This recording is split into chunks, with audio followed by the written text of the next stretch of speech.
Aujourd'hui, les histoires que je vais vous raconter porteront sur le sujet des relations. Ces histoires ont pour but de vous faire comprendre la notion du genre sous un autre angle qu'un cours afin que vous puissiez vous identifier clairement à travers les personnages. Restez bien jusqu'au bout parce que franchement, vous serez pas déçus de la morale. Allez, c'est parti! Histoire numéro 1. L'histoire de Luc et les relations. Il était une fois dans la ville de Tours un homme nommé Luc. Luc était un homme gentil et sociable, mais il avait toujours du mal à maintenir des relations solides et durables. Il aimait passer du temps avec ses amis et sa famille, mais il se retrouvait souvent isolé, se demandant pourquoi ces relations ne duraient pas.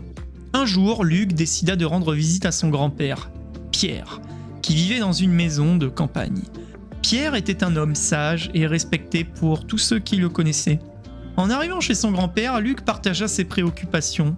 « Grand-père, je ne comprends pas pourquoi mes relations semblent toujours s'effriter.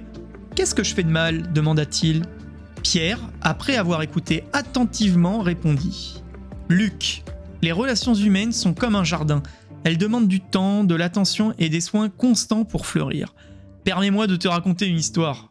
Il y avait autrefois dans un petit village 2 amis d'enfance, Léa et Marc. Leur amitié était la plus forte du village et tout le monde admirait le lien qui les unissait. Ils passaient chaque instant ensemble, partageant rires et peines et secrets. En grandissant, Léa et Marc prirent des chemins différents. Léa devint médecin et déménagea en ville, tandis que Marc reprit la ferme familiale.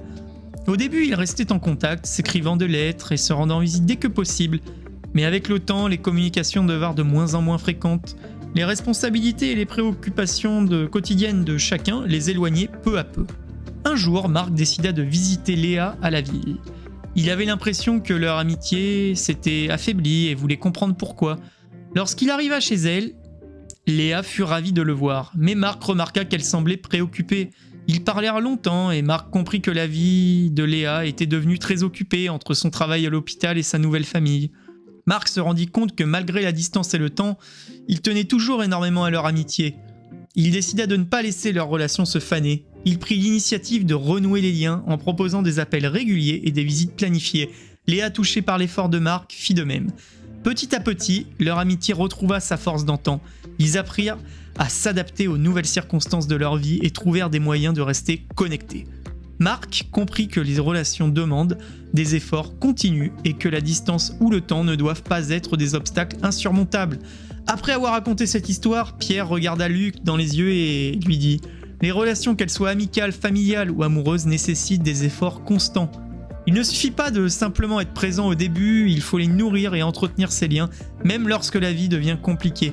La communication, la patience et l'engagement sont les clés pour maintenir les relations solides. » Luc réfléchit à cette leçon et comprit qu'il devait changer son approche.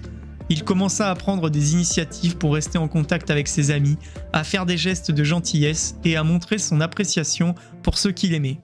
Il apprit également à écouter attentivement et à être présent, même dans les moments difficiles. Avec le temps, Luc vit ses relations s'épanouir. Il construisit des liens plus profonds et plus durables, trouvant une nouvelle joie dans les connexions humaines qu'il entretenait. Il réalisa que les relations étaient l'une des plus grandes richesses de la vie et que l'effort pour les maintenir en valait toujours la peine. Morale de l'histoire, les relations humaines sont précieuses et demandent des soins constants. Comme un jardin, elles nécessitent du temps, de l'attention, de l'engagement pour s'épanouir. La communication, la patience et les petits gestes d'amour et d'appréciation sont essentiels pour bâtir et maintenir des liens solides et durables.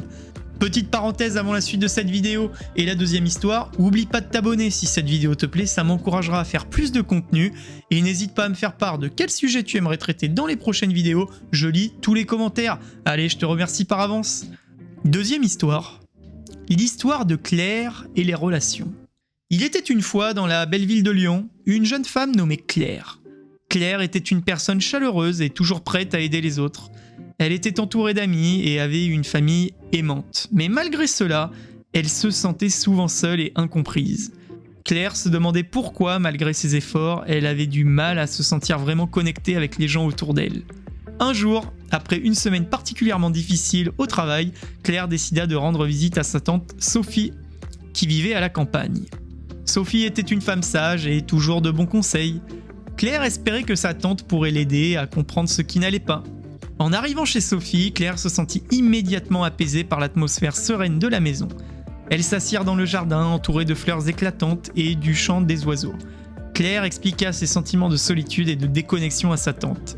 « Tante Sophie, je fais de mon mieux pour être une bonne amie et une bonne fille, mais je me sens jamais vraiment connectée aux autres. Qu'est-ce que je fais de travers ?» Sophie écouta attentivement et répondit « Claire, il y a une histoire que j'aimerais te raconter, elle pourrait t'aider à voir les choses sous un autre angle. Il était une fois dans un petit village un homme nommé Julien.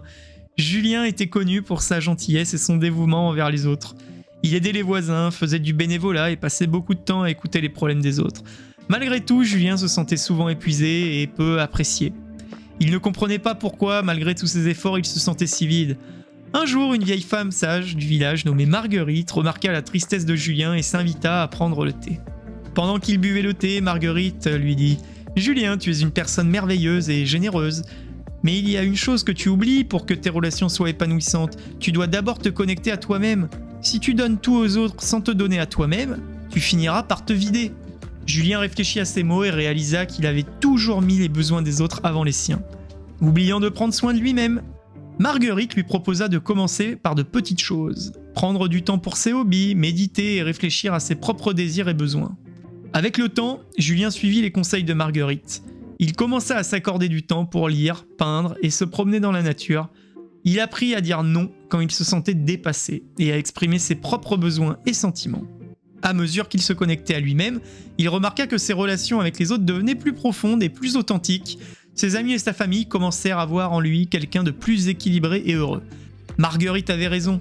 Pour que les relations avec les autres soient épanouissantes, il est essentiel de se connecter d'abord à soi-même. Julien apprit que l'amour et le respect de soi étaient la clé pour entretenir des relations saines et équilibrées. Après avoir écouté cette histoire, Claire comprit que sa tante voulait lui dire. Elle avait toujours pensé que donner aux autres sans compter était la clé des relations réussies, mais elle avait négligé l'importance de se donner à elle-même. Claire décida de suivre l'exemple de Julien et de prendre soin de ses propres besoins et désirs. Elle commença à pratiquer le yoga, à lire des livres qu'elle aimait et à aimer passer du temps seule pour réfléchir et se ressourcer. Elle apprit à exprimer ses besoins et à dire non quand elle se sentait dépassée. Peu à peu, Claire sentit un changement en elle. Elle se sentait plus connectée en elle-même et ses relations avec les autres devinrent plus profondes et plus significatives. La morale de l'histoire, c'est que pour avoir des relations épanouissantes avec les autres, il est crucial de se connecter d'abord à soi-même. Prendre soin d'écouter ses propres besoins et de se respecter permet de créer des liens plus authentiques et équilibrés avec les autres. Les histoires de Luc et de Claire nous offrent deux perspectives profondes sur la notion des relations humaines, mettant en lumière les différents aspects et enseignements que l'on peut en tirer. Alors en réfléchissant à ces histoires, posons-nous les questions suivantes. Comment entretenons-nous nos relations actuelles ? Prenons-nous suffisamment soin de nous-mêmes pour pouvoir donner aux autres de manière plus équilibrée ? Quels petits gestes pouvons-nous faire pour montrer notre appréciation et ceux qui nous entourent ? Ces réflexions nous invitent à réévaluer notre approche des relations, à trouver un équilibre sain et à investir dans des liens authentiques et durables, enrichissant ainsi nos vies et celles des autres.